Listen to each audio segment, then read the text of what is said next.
Greetings, ladies and gentlemen of the internet, Jan Michael here. The final Oscar predictions. Can you believe we're here already? This is always such a bittersweet feeling because just a few days ago I was telling myself, I can't wait to get to the final video and just be done with these already. And especially coming off of the Anime Awards and the DICE Awards, it's quite a bit of stuff coming at you one day right after the other. But then we get to this one and I'm like, oh man, we're at the end? That's kind of sad. Enough sentimentality. We're gonna talk about my final predictions, but before that, an exciting bit of news. If you don't know, I'm going to be reacting differently to the award show this time around. I'm going to be taking a shot for every category I get wrong.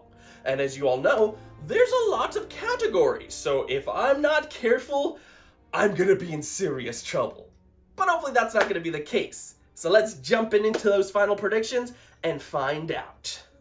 For visual effects, the nominees are The Creator, Godzilla Minus One, Guardians of the Galaxy Volume 3, Mission Impossible, Dead Reckoning Part 1, Napoleon. So there's actually quite a bit of technical categories that I'm just not feeling too confident in. Like the above the line categories, yeah, I think we're all set there for the most part. But I'm of two minds with a lot of these technical categories, so let's talk about visual effects because this is most definitely one of them. Right off the bat, I would think, well, The Creator, right? That movie is all technical visual effects, so you would want to vote for that, right? I mean, just looking at the trailer, even if you don't watch the films, you see the trailers, you're like, oh yeah, The Creator, done deal. But that movie didn't do so hot at the box office. So does that mean that the people who are voting didn't go see it either? I don't know, that's just one of those unknowns. So maybe I should go for Godzilla Minus One. I mean, that one has a narrative behind it. The director of the film actually worked on the visuals, so the award would go to him, and I'm sure they would want to honor this film that so many people loved. But again, did that budget, did that box office result come in part from the voters? You just don't know. And so, while I would love to see Godzilla Minus One take it, that's where my vote would go for, I just don't have that much faith in the Academy to make that choice. So I'm gonna go for The Creator here. But if I'm wrong, this is one of those shots I will gladly, very happily take. For film editing, the nominees are Anatomy of a Fall, The Holdovers, Killers of the Flower Moon, Oppenheimer, Poor Things. And for every technical category that I am so uncertain about, there is another that I am 100% certain about, and this is one of them. It's Oppenheimer. We all know it's going there. Lock it into place. For costume design, the nominees are Barbie, Killers of the Flower Moon, Napoleon, Oppenheimer, Poor Things. Another one that I'm kind of slightly unsure about, I mean, Barbie, right? It's gotta go to Barbie. I mean, the costumes are on full display there. At one point, the movie freezes the costumes in place to show you what they're all about. I think when you're voting for costumes, that's the scene that's gonna stick out in your mind. But Barbie is kind of losing steam here. In fact, the longer we go on with the award season, the more I see it kind of just running out of gas. So maybe people are just gonna start shifting over to Poor Things. I would love to vote that route because I think the costumes in Poor Things are amazing and they stand out so well. But I think I'm just going to stick with Barbie here. Just again, that scene with the costumes freezing, I think that really cemented it in place for me personally. For makeup and hairstyling, the nominees are Golda, Maestro, Oppenheimer, Poor Things, Society of the Snow. So my train of thought for this category has been all over the place in a way. So first, Maestro, right? It should go to Maestro. Just the makeup on display there is just incredibly impressive. But part of me was like, well, Maestro, it's not doing so well in terms of the reception to it. In fact, I've even seen it go home with most disappointing film from certain critics groups, so it made me really pause how many people are really gonna vote for it if they just don't like the overall package. So I was getting ready to shift over to Poor Things, especially, let's say I'm going to go with Emma Stone. If the makeup and the acting award go hand in hand, just makes sense, right? Which again, just that whole thing doesn't make sense, but I digress. But then I thought, maybe I'm just overthinking this, because Maestro still got into Best Picture and a couple of other nominations as well, so the Academy does like it. Just because the critics don't doesn't mean the Academy doesn't. So yeah, I think I'm just overthinking this. This has got to go to Maestro. I'm locking it into place, and I'll be crossing my fingers. For cinematography, the nominees are El Conde, Killers of the Flower Moon, Maestro, Oppenheimer, Poor Things. Another easy one. This is gonna go to Oppenheimer. In fact, whenever Oppenheimer's just gonna be the winner, I think we just lock it into place. We don't need to go further into detail about it. And so, next category. For production design, the nominees are Barbie, Killers of the Flower Moon, Napoleon, Oppenheimer, Poor Things. Back on the unsure side of things, production design. Should I just go with Barbie here? Because production design, costumes, I feel that goes hand in hand. But again, I do think Barbie is running out of gas, and the production design in Poor Things is so spectacular that that's how I would vote. But look, if Poor Things' Emma Stone doesn't take home Best Actress, then this would be like the lone win I have it going for. And does that make sense? So here's my train of thought in the end. If I split these here, like let's say that Barbie ends up taking both costumes and production design, I'll at least have one in the bag. Or if it does shift over and it's Poor Things for both production and costumes, then again, I've got one locked in the bag. So the only way that this is gonna hurt me is if it gets split, but the other way around. In which case, I'm screwed. So hopefully not. For sound, the nominees are The Creator, Maestro, Mission Impossible, Dead Reckoning Part 1, Oppenheimer, The Zone of Interest. It's Oppenheimer! So yeah, that's it. Let's move on. For original song, the nominees are The Fire Inside from Flamin' Hot, I'm Just Ken from Barbie, It Never Went Away from American Symphony, Wajaje, A Song for My People from Killers of the Flower Moon, What Was I Made For from Barbie. Pretty sure we've all come to the unanimous decision that What Was I Made For is gonna take home the win. Does that mean anything else cannot surprise? Well, I mean, there's always a possibility, but I think we're pretty much set here, so this isn't a category I'm too worried about. For original score, the nominees are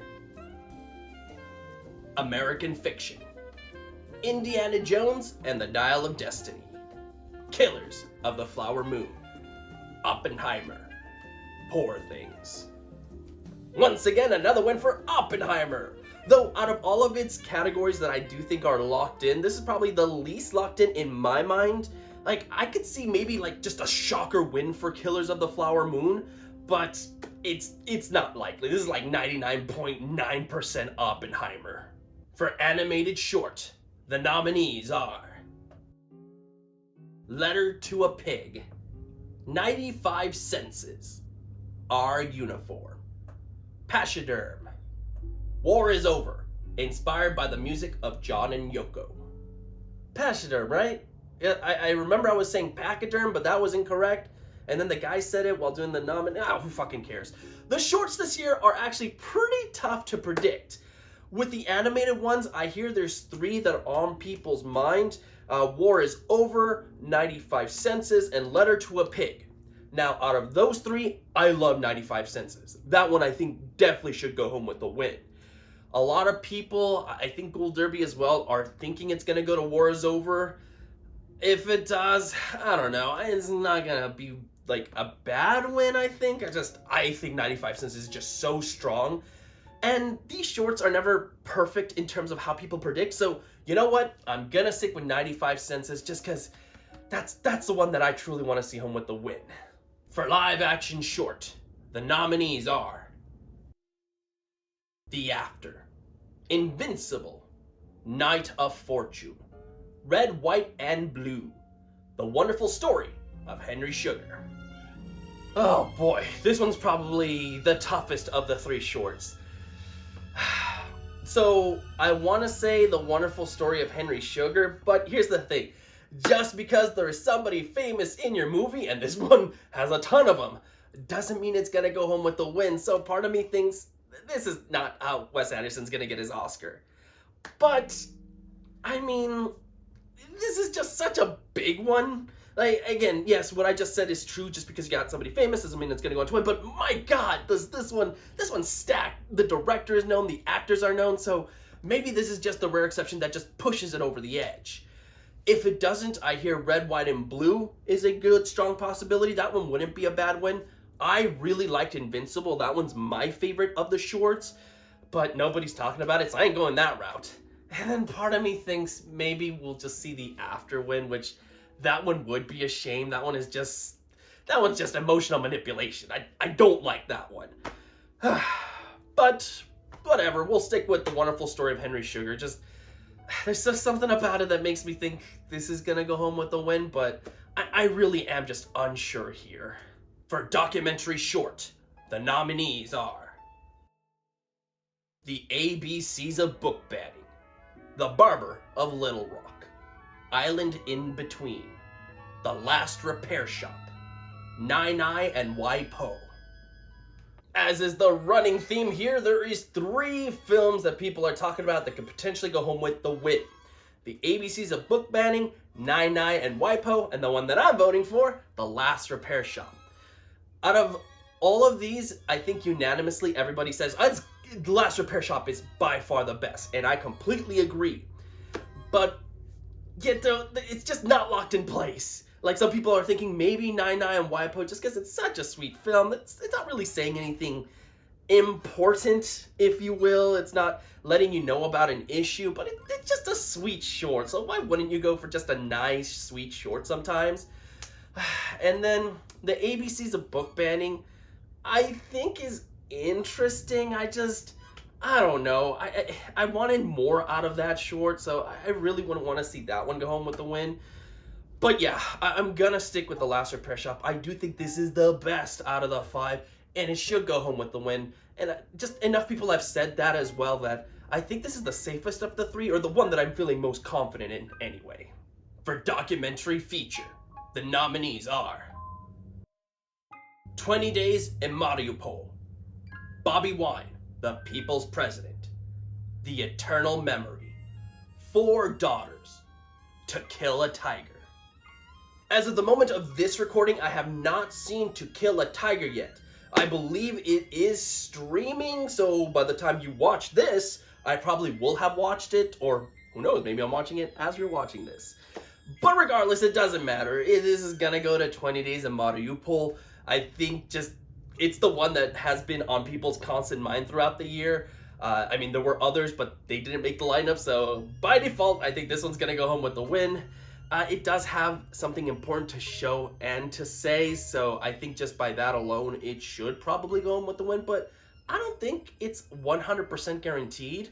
Like, while I was seeing Bobby Wine, it made me think of the documentary that went home the previous year, which I can't think of the name of right now, but it's almost like the exact same minus the espionage, so could we see that one take home the win? Maybe. It wouldn't 100% shock me, but I'm not going to take a risk there. I'm just going to stick with Mariupol here. For international feature, the nominees are from Italy, Io Capitano.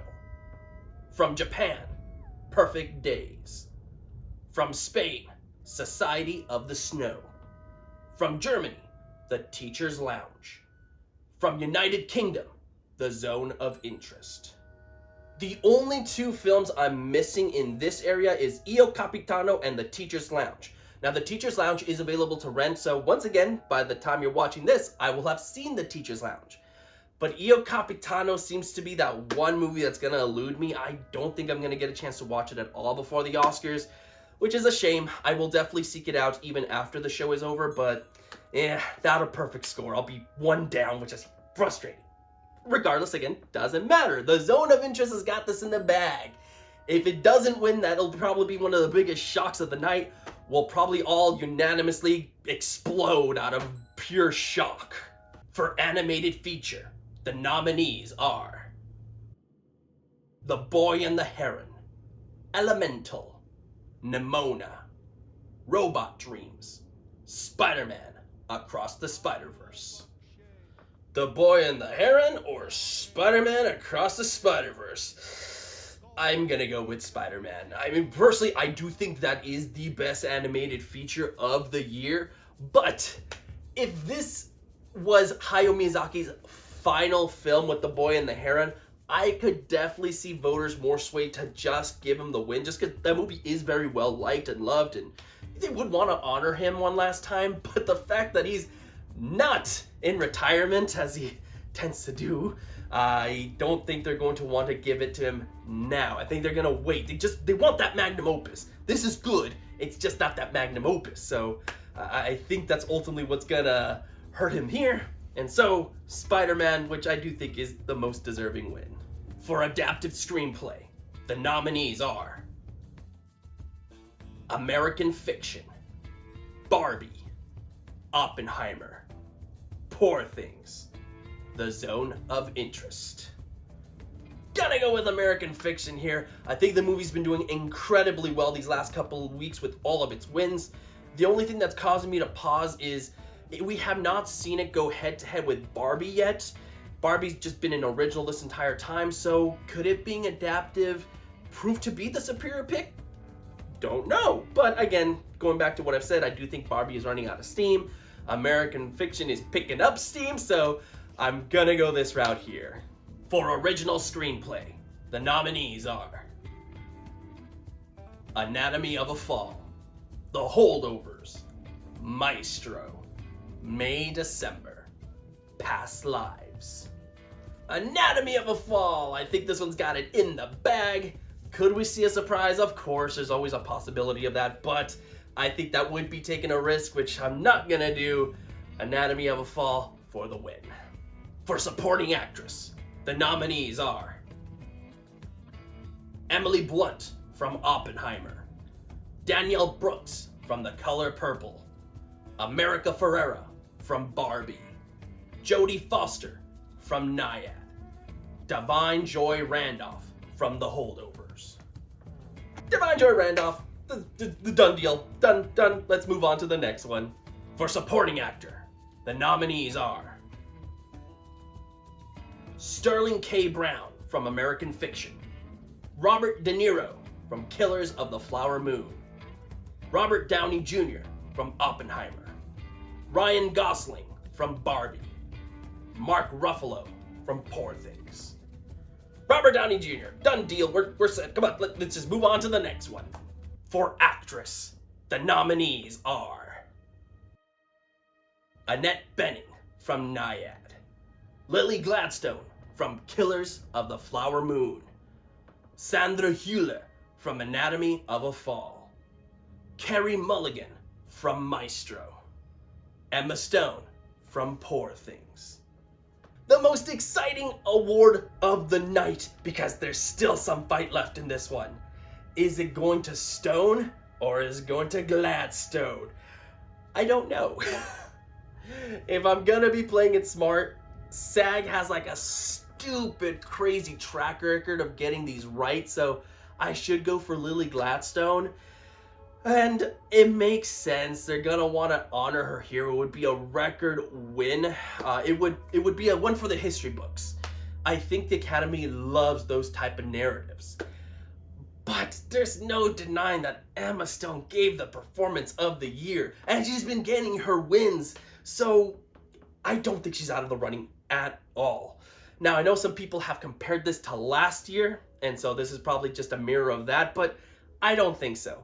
Because I don't think you can start predicting based on just one year of what's happened for 1 year, because if you look back the year prior to that one, that did not happen that year. So yeah, I truly think that this is something that we do not know. If you're like, oh no, this is 100% going here, you're fooling yourself, because I ain't fooled.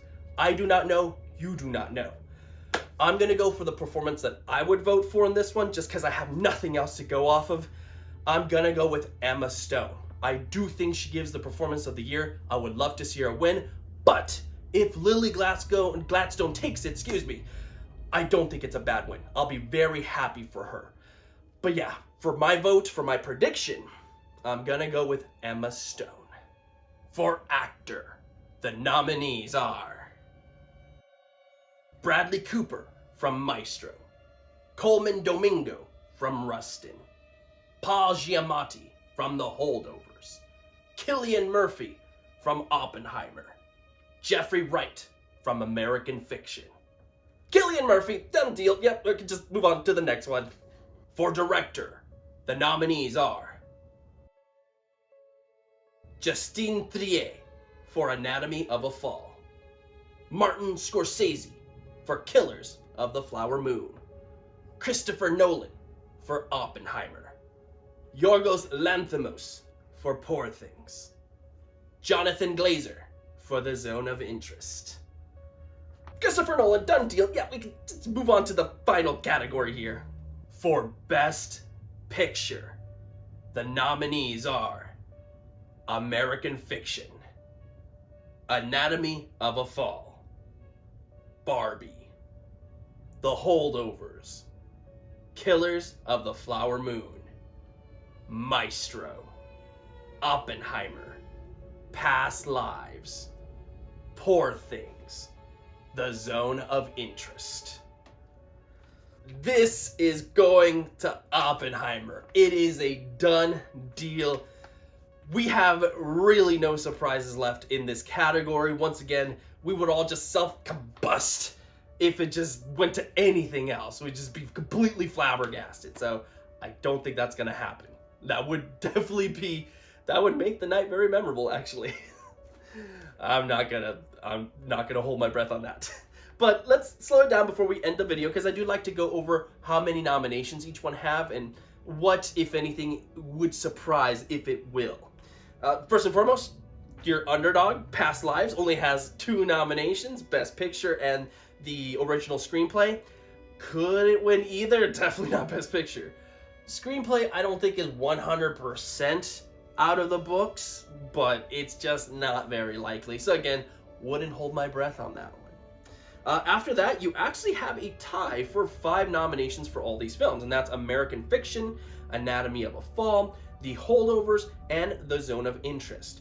I think every single one of these has the potential to go home with 1. Just 1. I mean, let's say Barbie takes the adaptive screenplay, then American Fiction's just out of luck. It's gonna go home with nothing, but just, again, not looking very likely. It would be a surprise, but just not very likely. After that, you got 7 for Maestro. It's got makeup, it's got nothing else, and if it loses makeup, it's going home with nothing.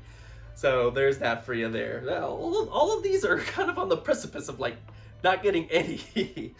Following that one, we have 8 nominations for Barbie. I think Barbie's gotta have a tech or 2 in the bag. For it to have 8 nominations, not going with anything, that would be a shame. I mean, the second half of Barbenheimer. I mean, it's gotta go home with something. Following that one up, we start to get into the double digits. We got Killers of the Flower Moon with 10, and if Lily Gladstone doesn't take it, poor Martin, just another film of him that's not gonna go home with anything. If you've seen my review, I was mentioning that his last few films have gone into the Oscars and they've won nothing. That's amazing to even think of from the great Martin Scorsese. Whew. Poor Things with 11. Again, it's gotta get something, right? Like if Emma Stone doesn't take home the win, it's at least gotta go home with a tech or 2, because if it goes home with nothing, that would be a huge shame. And I believe it would tie the record with The Color Purple for most nominations with 0 wins. Let's not have that happen, please. And then of course, your ultimate one, Oppenheimer with 13 nominations.